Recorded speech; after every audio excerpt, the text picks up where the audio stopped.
many of these I'm going to do, but I could put together a series of I could do 100 of them, because I've met all the big guys in MMA, and both grappling and the regular mixed martial arts combat. So I'll just start off with some of the stuff in the Submission Underground. I traveled around with Chael Sonnen, the American Gangster, a lot. I got to go to New York with him 6 times. I've been all over, and then he's also got the Submission Underground, where he was having the grapplers come in, which were largely a lot of the MMA guys were coming over and doing that during COVID and after COVID. And then, of course, we had all the grapplers, the Jits guys, King Gordon Ryan, Craig Jones, Nicky Rod, Kyle Bame, Mason Fowler. These are guys that are strictly in that business. One event we got coming up that we had back when, Chael and Kevin got a hold of me and asked if I would come down and help them out with security.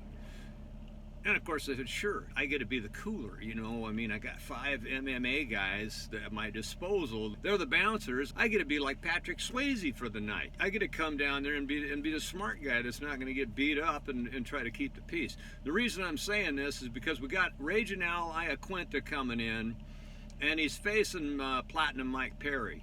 And if you know both those guys, they're not playing around when they're jabbing at each other on social media. No, they'll drop the mitts and go at it right now. So we're worried about that because this is a live event. There's audience there. So anyhow, here's how that starts off. So when I get to the show that night, first guy I run into is Al.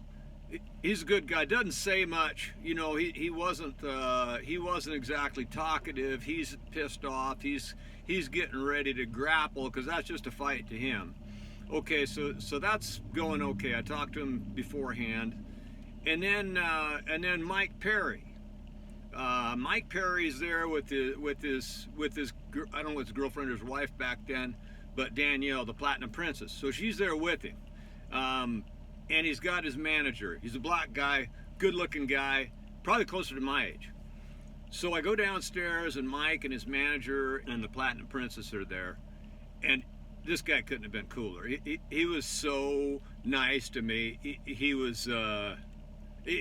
anyhow, it was a blast. So I'm sitting there talking to her, and Danielle's got a smile like... just lights up the room. I mean, she's just got this bright... white smile, super nice, and the manager guy was good. So anyhow, Mike is going to corner his gal, and so when we're getting ready to do that, I take him upstairs, and I said, hey, if anything gets funny, it isn't like he needs help, but he doesn't want to mess with that. We don't want to fight before the fight. Just look at me. So I take him over where he can corner his gal, and the Platinum Princess grappled and did a great job. She lost, but I think she lost in overtime, on escape time, which was really cool. Now it's time to bring out Mike and Al, and they go at it, and it's a little contentious because they were talking about fighting each other in standard MMA, not in grappling. Mike wins it because he's bigger, but he also had learned the rules. Al didn't really understand the Eddie Bravo rules. He didn't making it through overtime, and then the three sessions of overtime, the escape time. So he'd let go of a hold, didn't realize that no, don't let go of that. Hold him. So Mike wins, I believe, on least amount of escape time. So I get out of that whole night. Nobody's mad at anybody. They were mad, but nothing happened. We got no hassles. Another time we got this. Now this one is a little different. We got Jake Shields is there, and he's going at it with AJ Agazarm. He's very good, but trouble seems to follow AJ. So these guys are in the cage, and I honestly can't remember how the match went. I thought Jake won this match. It pissed off Agazarm, and somehow they started getting into it. Now, this is back when Chael was going up in the ring. Kevin's up there, and Chael's up there, and Chael's talking. Punches are starting to get thrown, and there's, you don't swing and push the guy that's got the $10,000 suit and the microphone on. Chael's there, so I'm going to go over the top of the cage now because I couldn't get the cage. I'm going over the top. We're gonna have a real mess now. Anyhow, they get it settled down. That didn't happen. That was another time that we had a near mess, and those are kind of fun for me, actually. I mean, Chael's a lot like me. I do a really good job when like he puts it, when the house is on fire, because it doesn't leave many options. I got trouble when I got lots of options. When I've got just one or two, you know, that was a fun night. Gosh, there's just hundreds of them. And when Strickland come out, Sean Strickland, a story about Sean. He's out grappling at Submission Underground, and this is right before he ran right up the top. He was already good, way up there in the rankings. He was already good, really good, as a matter of fact. So he's in town, and he's going to grapple Andy Varela, and I think Andy's from 10th Planet.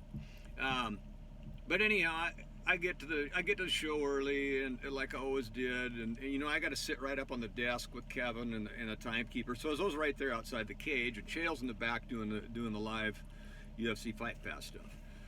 So I'm in there eating lunch with Sean, and I can't blow his cover because he's not acting. He's just a good dude. He and I hit it off.